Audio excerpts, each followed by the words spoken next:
Action. All right, we're coming to you live here at the Aqua Calientes Casino at the Lou Ferrigno Legacy event. I'm so excited to be here with the incredible Hulk himself, Lou Ferrigno. Lou, it's great to be here with you. It's great. I'm joyed to be here because the content of so many competitors here have a smile on their face. They're having a good time. There's going to be a big extravaganza. We're having the powerlifting championship tomorrow morning. Oh, I can't wait. I'm excited about it. You know, last time you and I talked, we were in Phoenix, Arizona together, and you guys don't know this, but I have a set of twins, and so Lou, of all the people that my twins have met, Lou looked at him and said, I bet you I can tell who was born first. And you nailed it immediately, and to this day, my girls talk about that all the time. It's just, you blew their mind, you blew my mind. You were the, you know, it's incredible that you were able to pick up on that so quickly. Well, I mean, a lot of twins. I enjoy getting who was born first because I have a good way of adapting their personality, but I remember your twins are so cute. And I remember having a big smile on their face when they said, you were born first, and she was raising that hand up. It was incredible. You know what, and you know what it reminded me of this too is because you were talking about the sheriff's department. You went through the training, and my understanding is that you got the highest score ever from the sheriff's department. Talk about this. Well, I remember studying for the sheriff's department, the highest score basically in class, you know, taking the test. I labored and studied so hard because I going back to school. And at the end, it's almost like I got to the rhythm, but at the beginning, it's almost like frantic because you're condensing and studying and taking so many tests and so many has memorization. So I use my discipline, being a world champion bodybuilder, to focus, and that would maybe be able to excel and be at the top of the class. That's incredible. That's incredible. You know, it seems to me that you have, I don't know, call it a sixth sense, some kind of special gift that you're, like I said, you were able to pick up who was born first with my twins. You did this stuff with the sheriff's department. You have this, I don't know what you call it, almost like an ESP of sixth sense that you can figure out what's going on in a situation pretty easily. Exactly. That's why it's just because of the fact that having a partial hearing loss, it gave me that extra sense, which you call the animalistic instinct, to be able to see people and their judge personality and have that great intuition. Absolutely. All right, let's talk about this. Here we are at the Lou Ferrigno Legacy event. The fans went crazy. You started this 3 years ago. Here it is. This is the biggest, best event since you started it. And what was the inspiration? What got you to finally do this event? Because people have been asking you to do this event for years. Well, I remember my son approached me. He said he got a good friend named Chris Mendes. He said, we want to have a competition called the Ferrigno Legacy. I said, wow.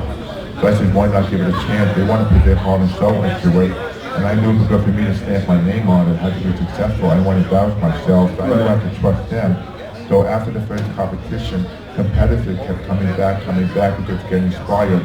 Because I want the best professional show in the West Coast. I didn't want no monkey business. So when people leave here knowing that they had a great time, they feel appreciated and inspired. Yes. You know what? And I think something that attests to how well you guys did this is you guys got your IFBB accreditation the first year, which is very, very difficult for anybody doing an event like this. Yeah, that's why we had to get the IFBB and NPC Jim Mannion, because it's important to have that to sanction the kind of competition. I didn't want to just create my own content. I wanted to have associated doing the professional way because I'm an IFBB champion myself. Right. And why not continue the legacy? Absolutely, absolutely. All right, why don't you catch us up? We talked a little bit before on your Q&A that you were doing some other projects, some movies. What have you been up to since last time you and I talked? Well, I have a British film coming out called Instant Death. That coming out after the 1st of January. And I did a comedy called Comedy TV series and an episode with Nathan Fillion, that coming out in mid-November. So I'm still active, working full-time, and then, you know, a lot of good projects coming, but this is my passion, what we're talking about right now. Right, right. All right, so let me ask you this, because a lot of people look at Lou Ferrigno and they say, man, he lived a charmed life, right? It's so easy for Lou, he's so successful. What do you say to people like that? Because you and I both know it looks easy, but it's pretty hard. How do you deal with, let's say, setbacks or when things don't go according to plan? It's never been easy. It's always been an uphill fight for me. Whenever I get knocked down, I get up again because I love championship, and that's what makes it exciting. Because you know, it's like I can't hear the word no if I have to make things happen, take action. Like they say, you can't. I find a way to do it, and because you know, being a champion. Because when I was young, people said to me, if you have perfect hearing, you could have been this, you could have been that. I exceeded all their expectations. What about that drive and that motivation, that passion, how much you believe in yourself, and you got to fight like a warrior. That's why till today, I love all these challenges because I know how to change the negative to positive. I love that. I love that. You know what? And it's interesting to me. People will say, if you weren't hard of hearing or whatever, you would have done this, you would have done this.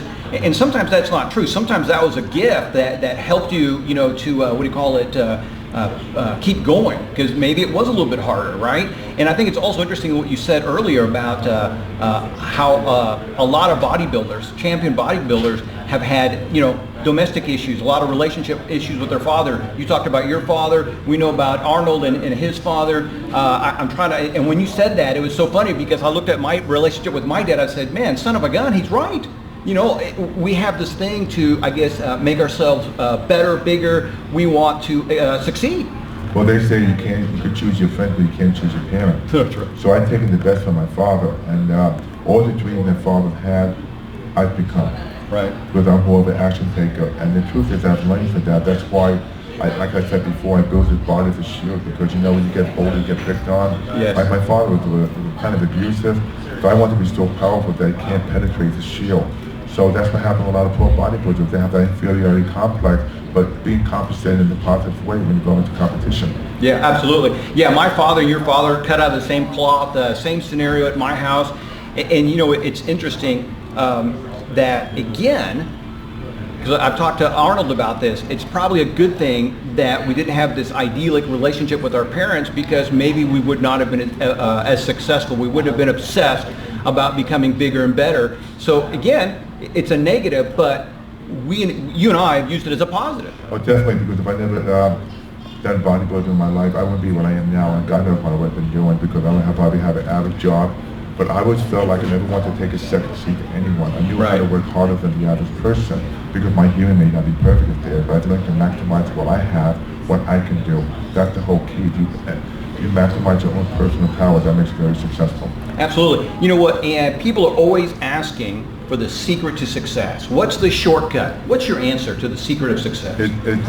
Compete with yourself, embrace your passion, and live positive living. Positive living.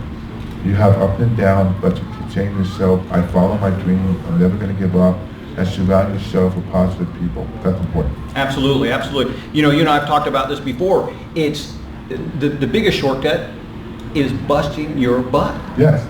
I mean, that's it. It's hard work. It's hard work. It's hard work, and nobody's making it easy. I don't care if you take any celebrity, if you look at the past, all these well-known actors, athletes, they put their time into it. Yes. It's hard work. Yeah. But you have to enjoy it. Yes. It's a passion.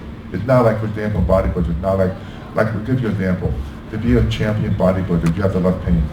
Yes. You have to love pain. Yes. If you don't love pain, then fine. But if you want to be a world champion bodybuilder, you have to love pain, to know that you have to take it to your limit. You have to give 100, I would say 110%.